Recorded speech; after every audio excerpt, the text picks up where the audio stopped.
Qué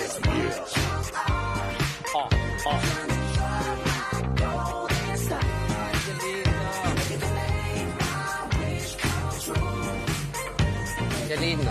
Sí, espectacular. Y hoy, mientras vemos estas imágenes, hoy más temprano estuvimos hablando de que hoy era el día de leer en voz alta. Y nos parece de orden que si es el día de leer en voz alta, recibir a Martín Otegui porque queremos hablar de libros. Bienvenido, Martín. Muchas gracias. ¿Cómo están, chiquines? Muy bien, hoy con Feliz una de particularidad que nos encanta, que es hablar de libros que se hicieron películas o películas que se hicieron libros. ¿Existe al revés?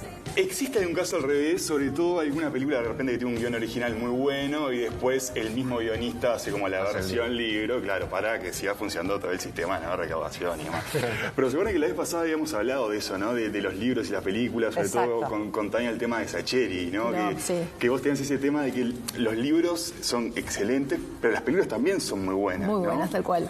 Y bueno, entonces eso es un autor interesante por eso mismo, porque él logra relatar historias que a nivel literario, digamos, funcionan muy bien y que después en la pantalla los distintos directores que la han llevado a esas historias la transforman en historias también muy atractivas. ¿Será que él escribe pensando en...? Bueno, yo creo que hoy en día los autores tienen una ventaja con los autores solamente de otros años que no existía el cine, la televisión, el mundo audiovisual, que es que ya tienen como esa formación, ¿no? Incluso sin querer de crecer viendo películas, viendo series de televisión. Entonces, sin quererlo quizás se va filtrando esa beta audiovisual y es cierto, hoy en día los libros de los autores vivos que están publicando ahora, muchos de esos son muy como audiovisuales o Tal fáciles cual. de pasar a la pantalla. Pero en los inicios no fue así.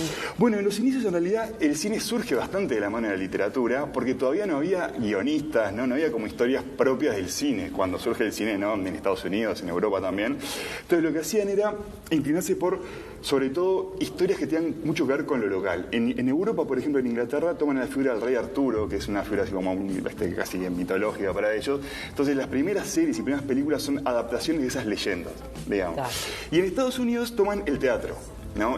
Probablemente les suenen esas películas tipo Un tranvía llamado Deseo, ¿no? Lo que el viento se llevó, o teatro o novelas también, qué sé yo, Desayuno en Tiffany, ¿no? Que es una obra también, hay un clásico del cine, pero que está la novela de Truman Capote, que es un autor muy importante del nuevo periodismo.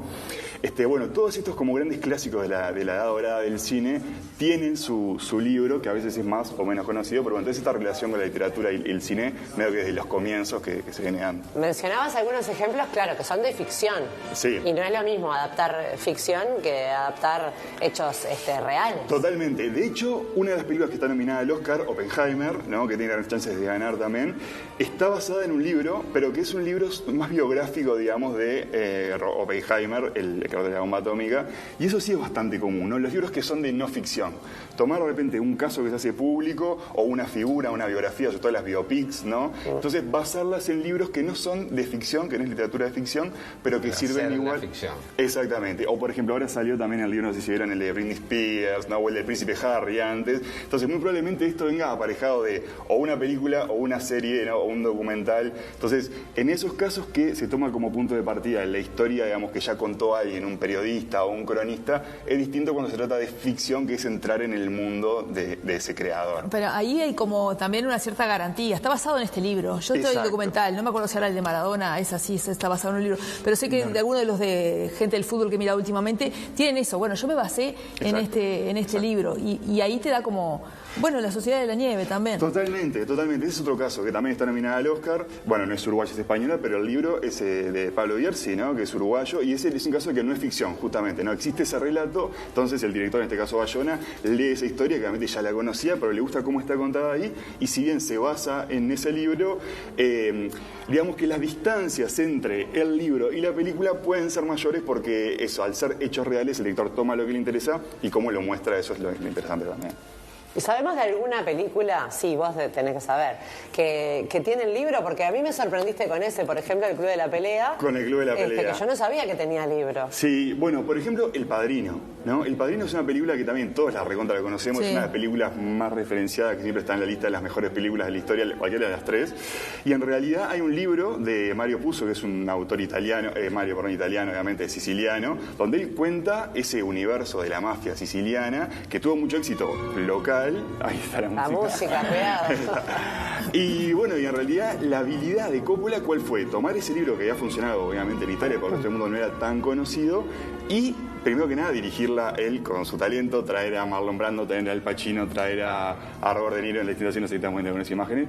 Y bueno, lo que hizo fue transformar un libro que es muy bueno, que ha tenido mucho éxito dentro del género, en una película que es icónica totalmente, ¿no? Por la música, bueno, la dirección.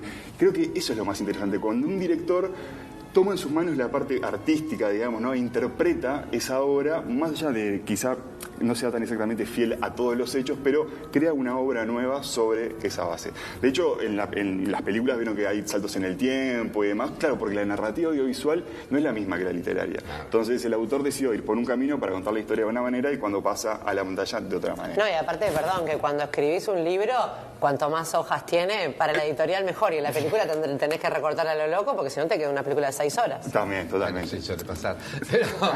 Pero también la diferencia, ¿no?, entre cuando el cine empieza a tomar casos reales, ¿no? Más allá de obras de teatro o de leyendas o de mitos. ¿Cuál es? Porque está El Padrino, sí, es una, la de los Andes también, pero no siempre fue así. No, es algo bastante moderno, digamos, no tiene tanto tiempo, porque antes las historias eran esas, ¿no? Era, bueno, contar con todo el lujo y el amor de Hollywood, o el cine europeo también a su manera, ¿no? La novela, lo que quería. Exactamente, la Nouvelle Vague, ¿no? Ese cine más experimental, pero no se interesaba tanto seguir una historia, ahí está, o por lo menos que quede claro la relación entre esa historia real y esa película, ¿no? Exacto. Eso fue lo más moderno de que nosotros conocemos primero, por ejemplo, en el caso de La Ciudad de la Nieve, conocemos la historia, conocemos a los protagonistas y después viene la película, ¿no? En el caso de, qué sé yo, estas que son más tipo biopics, ¿no? Ahora se está la de Bob Marley o estuvo la de Freddie Mercury, tipo que son películas basadas en personajes. También, primero nosotros consumimos al personaje a través de notas, de entrevistas, una cantidad de cosas y después a partir de eso se elabora la película. La de Fito. Claro. En un momento había como documental y en un momento empezó esto, que no es, se basa en un libro, entonces termina siendo una especie de ficción también, porque es una lectura de una lectura y encima le pone todos los firuletes que le puede poner lo audiovisual, ¿no? Total. Hay una película de los hermanos Coen que se llama Fargo, no sé si la vieron, claro, que arranca diciendo, esta historia está basada en hechos reales o pudo haber estado basada en hechos reales. Claro, es verdad. Entonces yo ahí te marca como esa tranquilidad, bueno, vos créelo hasta donde quieras creer, lo importante es ver la película. Sí, Martín, ¿y ahí existieron adaptaciones fallidas? Yo te dije antes de empezar la columna, hay películas que no me animo a mirar porque leí el libro y el libro me encantó. Por ejemplo, ahí. El niño del pijama a rayas, por ejemplo, el libro me lo devoré y la película no la quiero ver. Bueno, es un libro aparte que tiene toda la temática del holocausto en lo demás, entonces tiene como una ternura, ¿no? O sea, en los diálogos y muchas cosas que después se llama la película quizá no está tan representado, o es una película más infantil quizá, ¿no? Más para niños, entonces es cierto que está como esa distancia. Bueno, El Club de la Pelea es un caso de un libro que es de un autor norteamericano que se llama Chuck Palahniuk, que lo publicó, se tuvo un gran éxito, inmediatamente hizo una adaptación de David Fincher, que es el de Zodíaco, Los 7 Pecados Capitales, una cantidad de cosas más, y bueno, con Brad Pitt, Edward Norton, y se transformó en un éxito arrollador, y después hizo que el libro mismo se internacionalizara también, o sea, que llegara a otras partes. Pero hay casos de adaptaciones fallidas. Por ejemplo, hay un director que se llama Terry Gilliam, que era un ex Monty Python, ¿se acuerdan los humoristas? Que él estuvo 20 años intentando adaptar El Quijote de la Mancha. Claro, entonces, obviamente, en realidad no es una adaptación. La película, que la terminó hace un par de años, se llama El hombre que mató a Don Quijote, y actúa Adam Driver, que es una actora que está también bastante como de moda, y él tuvo 8 rodajes fallidos, empezó a rodar y quedó por la mitad, perdió una cantidad de plata, el año pasado una cantidad de cosas. Exacto.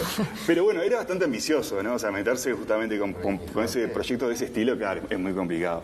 Y después hay otro caso, por ejemplo... ¿Y puede ser, perdón Martín, que te interrumpa acá, ya un documental que trata de por qué no se pudo hacer la película? Claro. Bueno, sí, ¿no? Como tal, los festivales, ¿por qué no se puede? Esa sería una buena manera de recaudar un poco más de plata. Con este mismo de La Mancha sucedió. Mirá, ¿es un documental? Los y La Mancha, me dice acá la directora. Los sin La Mancha. Mirá, ahí está. Pero, bueno, una cosa quería preguntarte. A mí, viste, esta columna sobre todo para mí tiene un fin importantísimo, que es motivar a la gente que lea, ¿no? Sí. Porque para mí es bien importante. Pero a mí me pasa con la gente que lee. Yo soy un ciudadano que no lee mucho.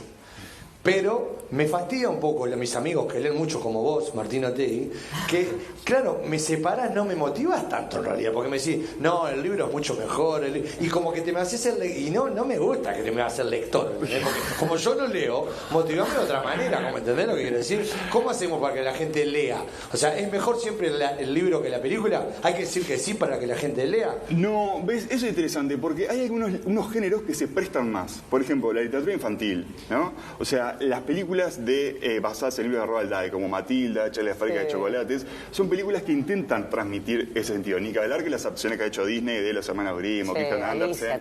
Claro. O qué sé yo, El Señor de los Anillos, ¿no? Esa fue una adaptación que, mal que bien, funcionó, porque Peter Jackson pudo hacer una adaptación ahí que estaba bastante bien, acorde al libro Harry Potter, que hablamos un poco la vez pasada también.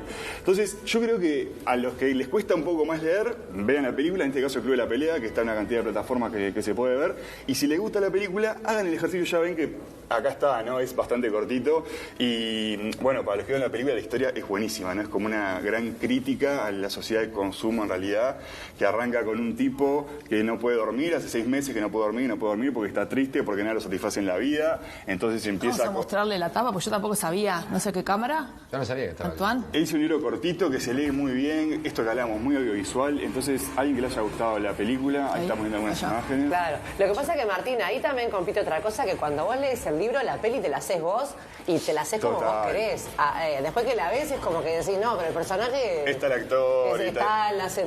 Sí, ese es el riesgo, pero bueno, como decía Maxi, de repente sí, Dios, si a alguien le cuesta un poco leer, más fácil es decir, me descubrieron.